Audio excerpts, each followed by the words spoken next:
Halo semua, selamat datang kembali. Coba deh bayangin, cairan yang diam kayak air di gelas. Kelihatannya biasa aja kan?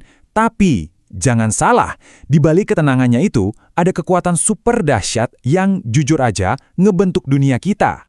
Pernah kepikiran nggak sih, gimana caranya injekan kaki kita yang enteng banget itu bisa ngentiin mobil seberat 2 ton? Rasanya mustahil, kayak sulap kan? Nah, ini bukan sulap, ini fisika murni. Dan setelah obrolan kita hari ini, kalian bakal ngerti banget rahasianya. Oke, untuk bisa ngejawab misteri rem mobil tadi, kita harus mundur sedikit. Kita mulai dari yang paling dasar, pondasinya dulu. Biar kita semua nyambung, kita harus paham dulu apa sih yang sebenarnya kita omongin ini. Ya, sesimpel ini, fluidastatis itu ya cairan atau gas yang lagi diem, nggak gerak, nggak ngalir, santai aja gitu. Dan percaya atau enggak, ada satu cabang fisika yang kerjaannya cuma ngurusin gaya-gaya yang muncul waktu cairan ini lagi, ya, diem di tempat.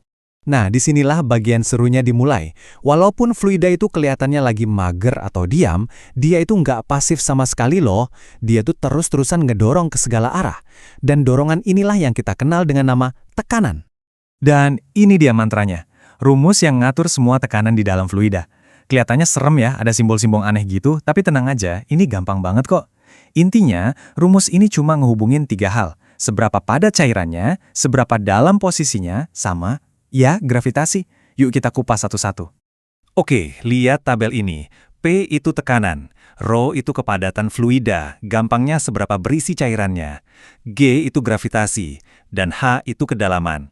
Coba bayangin deh, kita numpuk buku. Buku yang paling bawah pasti ngerasain beban paling berat kan? Nah, H atau kedalaman itu persis kayak gitu. Makin dalam kita nyelam, makin banyak tumpukan air di atas kita. Ya jelas, tekanannya makin gede. Dan ini bukan cuma omong kosong teori ya. Coba lihat bendungan-bendungan raksasa. Pernah merhatiin nggak kenapa bagian bawahnya selalu jauh lebih tebal daripada bagian atas? Ya karena ini, para insinyur harus ngitung tekanan yang luar biasa besar di dasar bendungan. Dan mereka harus bangun tembok super tebal buat nahan semua kekuatan air itu. Oke, jadi kita udah ngerti soal tekanan. Pertanyaan selanjutnya, gimana cara kita manfaatin kekuatan ini? Nah, disinilah panggungnya seorang jenius, Blaise Pascal. Dia datang dan boom, mengubah cara kita melihat semua ini. Ini nih hukumnya Pascal, dan ini penting banget. Gini deh, bayangin kita punya kantong plastik isi air yang diikat kencang. Kalau kita tekan di satu titik, tekanannya itu nggak cuma di situ aja. Tekanannya bakal nyebar ke semua bagian air di dalam kantong. Sama rata, sama kuat. Nggak ada yang hilang, sempurna. Dan dari prinsip simpel tadi, lahirlah sistem hidrolik. Coba lihat, ada dorongan kecil di piston yang kecil. Tekanannya langsung nyebar ke semua cairan. Dan karena tekanan yang sama ini bekerja di piston yang luasnya jauh lebih besar, hasilnya, wow, gaya angkatnya jadi berkali-kali lipat. Kita baru aja melipat gandakan kekuatan kita. Dan ini dia jawaban dari pertanyaan kita di awal tadi. Kaki kita cuma ngasih gaya kecil ke pedal rem. Gaya itu menciptakan tekanan di dalam minyak rem. Tekanan ini disebarin dan dilipat gandakan buat ngedorong kampas rem dengan kekuatan raksasa yang bisa ngalahin laju mobil seberat 2 ton. Keren kan? Oke. Jadi, fluida bisa melipat gandakan gaya. Cek. Tapi, ada pertanyaan lain. Gimana ceritanya fluida bisa bikin kapal segede gaban yang terbuat dari baja itu ngapung? Bukannya baja itu berat dan harusnya tenggelam ya? Jawabannya ada di penemuan legendaris dari Archimedes. Intinya gini, waktu sebuah benda nyemplung ke air itu seolah-olah nggak terima dan ngedorong balik benda itu ke atas. Nah, besarnya dorongan ke atas ini, kita sebut gaya apung, itu sama persis dengan berat air yang dipindahin sama benda itu. Jadi, ini sebenarnya pertarungan abadi antara dua kekuatan. Ada gravitasi yang narik benda ke bawah, pengen nenggelemin, terus ada gaya apung yang ngedorong benda ke atas, pengen ngapungin. Siapa yang menang?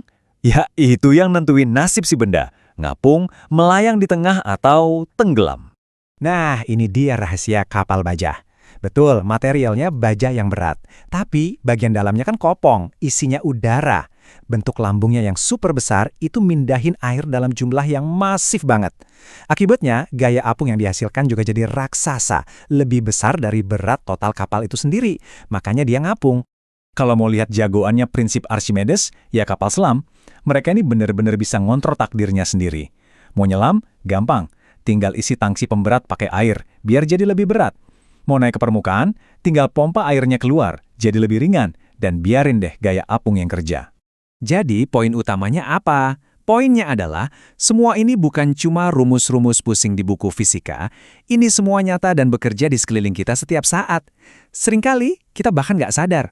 Yuk kita rekap cepat. Rem hidrolik di mobil, itu hukum Pascal. Kapal segede rumah bisa ngapung, itu prinsip Archimedes. Bendungan kokoh yang nahan air danau, itu tekanan hidrostatis. Lift mobil di bengkel, Pascal lagi. Semuanya adalah kekuatan dari cairan yang lagi diam. Dan biar makin kebayang betapa ngaruhnya jenis cairan, lihat deh grafik ini. Benda yang sama, kalau dimasukin ke cairan yang beda, gaya apungnya bakal beda-beda banget. Benda yang di udara biasa aja bisa ngapung di air. Tapi coba masukin ke raksa yang padat banget, wah dia bakal mental ke atas kayak gabus. Jadi, kita udah lihat gimana cairan yang kelihatannya tenang ternyata bisa ngentiin mobil, ngangkat kapal baja, dan nahan air satu danau penuh. Kekuatan yang luar biasa yang tersembunyi di depan mata kita. Ini jadi bikin kita mikir kan?